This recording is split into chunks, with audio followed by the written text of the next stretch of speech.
Hi, I'm Evelyn. I'm 42 years old, a mother, a wife, and a woman who never imagined she could feel so lost in a life that looked perfect from the outside. If you've ever felt invisible in your own home or questioned the depth of your emotional resilience, I invite you to hear my story. 2 years ago, everything began to change. I had spent over 15 years married to David, my husband. Together, we raised 2 wonderful children, Lucas, now 16, and our sweet daughter, Ella. Our home was peaceful, and by all appearances, we had everything.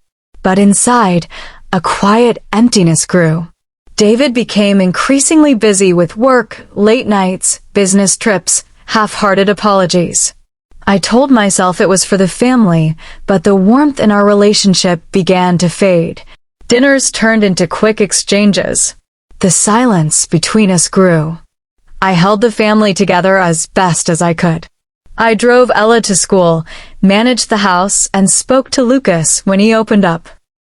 But little by little, I became a silent shadow in my own life. The nights were the hardest. I'd sit alone, staring into the dark, wondering if David even saw me anymore. I tried to endure, to remain strong, but my spirit was quietly crumbling. One morning, David left again on a sudden business trip. I didn't argue, I just nodded and swallowed the sadness.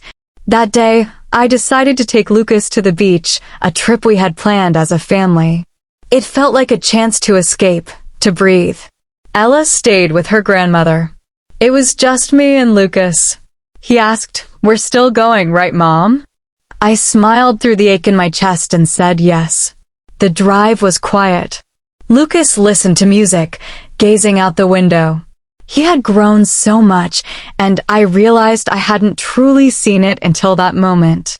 For years, I was too preoccupied with David's absence and the duties of motherhood. At the beach, sunlight warmed the sand, and the sea breeze whispered a soft invitation to let go. Lucas laid out the towels and set up the umbrella. I lay back and closed my eyes, allowing the sun's warmth to ease the weight on my heart. There, on that quiet stretch of sand, I began to feel a fragile reconnection, not just with Lucas, but with a part of myself I had forgotten. Lucas sat nearby, playing with the sand, occasionally glancing at me. There was distance between us, not of space, but of time, of missed conversations and unshared feelings. I longed to talk to him, to understand his world better, but the words stayed trapped inside. When I asked him to help with sunscreen, it was a simple, motherly request, something born of necessity, not significance. Lucas hesitated, then gently helped me, showing care and respect. It was a small act, but in my heart, it reminded me of how deeply I missed feeling seen and nurtured. That night, the house was silent. Lucas went to his room early. I wandered restlessly, feeling the emotional distance between us and haunted by how disconnected our family had become. When Lucas came downstairs, saying he couldn't sleep, I saw the concern in his eyes. He sat with me quietly. "I don't want you to feel alone anymore," he said gently. I couldn't hold back my tears. His words opened a floodgate of feelings I had buried for too long. I told Lucas he should sleep.